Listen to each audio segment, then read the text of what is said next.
وزارت کشاورزی و شرکت روی آهن روسیه مسئله تشکیل خط‌سیرهای چارتری برای توسط قطارهای روی آهن به روسیه آوردن کارگران از کشورهای همسایه بررسی میکند.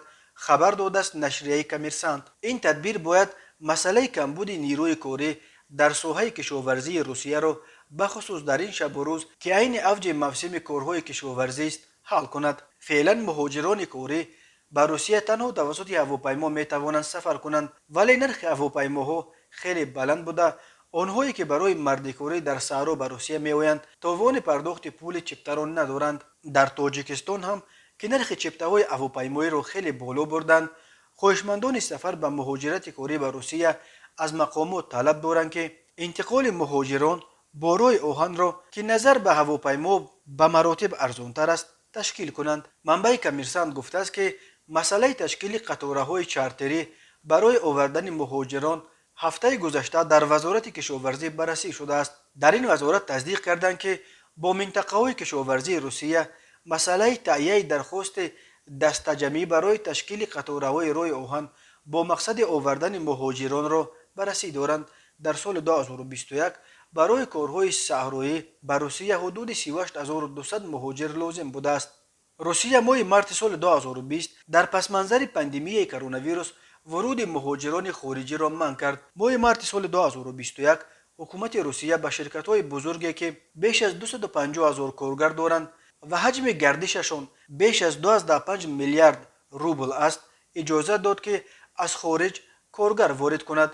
ولی یگدنیسایوز، یکی از اتحادیه‌های بزرگ کشاورزی روسیه، آن وقت وزیر کشاورزی دیمیتری پاتروشف را هشدار داد که خواجگی‌های کشاورزی معمولا خیلی خردترند و جوابگو به این طلبات نیستند. ماه مای این محدودیت‌ها در مورد جلب نیروهای مهاجران کاری از تاجیکستان و ازبکستان بیکار کرده شد. فعلا مهاجران کاری به روسیه تنها توسط هواپیما می توانند سفر کنند، ولی میگویند در وزارت کشاورزی روسیه نرخ هواپیما نظر به خراجات آنهایی که برای مردکاری در صحرا به روسیه می آیند خیلی بلندتر است.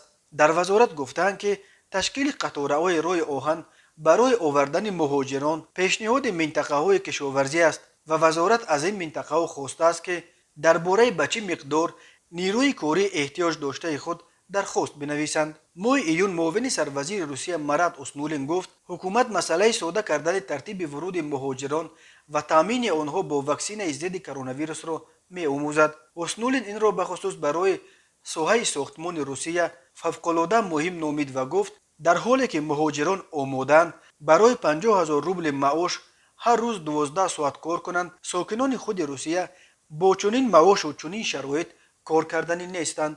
او افزود که روسیه همچنان به نیروی کاری ارزان مهاجران نیاز دارد. در دوران پاندمی کرونا ویروس به سبب بسته شدن راه ورود مهاجران روسیه به کمبود نیروی کاری دچار شد. تنها در مسکو به حساب مقامات حدود 300,000 کارگر نمیرسد که این باعث کند شدن روند کار بخصوص در ساحه ساختمان شده است.